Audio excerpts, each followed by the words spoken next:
Comment écrire un livre? Bonjour à tous, c'est l'heure de se retrouver en vidéo pour la nouvelle chronique de la semaine.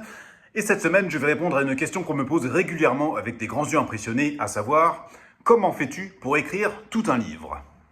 Il n'y a, à mon avis, rien d'insurmontable. Je ne suis pas professeur, donc je ne prétends pas ici donner un cours magistral sur l'écriture. Mais je vais, en fonction de mon expérience, rassembler les remarques qui me viennent à l'esprit à propos de la rédaction d'un ouvrage.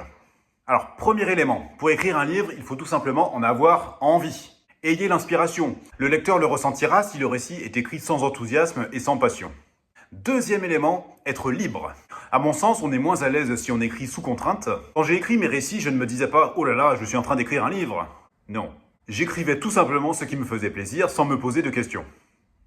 Troisième élément, avoir un plan. Ça veut dire quoi ? Ça veut dire que l'auteur ne doit pas rédiger au fil de la plume, mais savoir où il va dans l'écriture. C'est-à-dire qu'il doit savoir ce qu'il raconte. Il faut avoir les grandes étapes du récit en tête et les visualiser. Quand on sait où on va, tout va beaucoup plus vite et cela évite de revenir en arrière. Ce qui est très désagréable quand on écrit un récit. Parce qu'on a l'impression de stagner ou au pire de tourner en rond. Le lecteur va s'intéresser au livre si votre histoire est bien construite. Commencez donc par avoir ce que j'appelle le squelette du récit, c'est-à-dire la structure générale. Il faut avoir en tête le début de l'histoire, le milieu et la fin. Et le reste, c'est-à-dire tous les autres détails, viendront naturellement. Quatrième remarque, il faut des enjeux forts. Ça veut dire quoi ?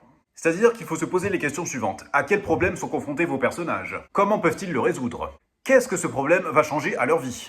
Qu'auront-ils appris au terme du récit ? Cinquième chose, il faut écrire régulièrement.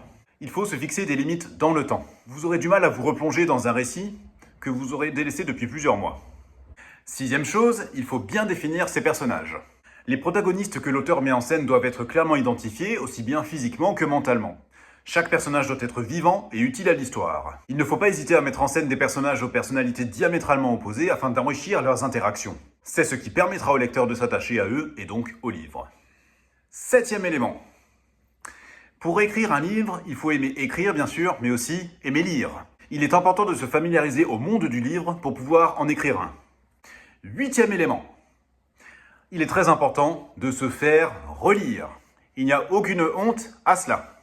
Montrez votre manuscrit à vos proches, à vos amis, à des professionnels de l'écriture et de la correction. Comme ça, vous aurez différents avis sur votre manuscrit. Et s'ils y voient un potentiel livre, ça veut dire que vous pouvez tenter votre chance auprès d'une maison d'édition. N'oubliez pas, l'orthographe doit être impeccable pour faire bonne impression à une maison d'édition qui pourrait être intéressée par votre manuscrit. Voilà pour la chronique de la semaine. N'hésitez pas à me dire ce que vous en pensez dans les commentaires sous cette vidéo. N'hésitez pas non plus à laisser un j'aime sur cette vidéo si elle vous a plu. N'hésitez pas non plus à vous abonner à la chaîne YouTube et à en parler autour de vous. C'est grâce à vous qu'elle se fera connaître. Sur ce, je vous souhaite un très bel été et je vous dis à très bientôt.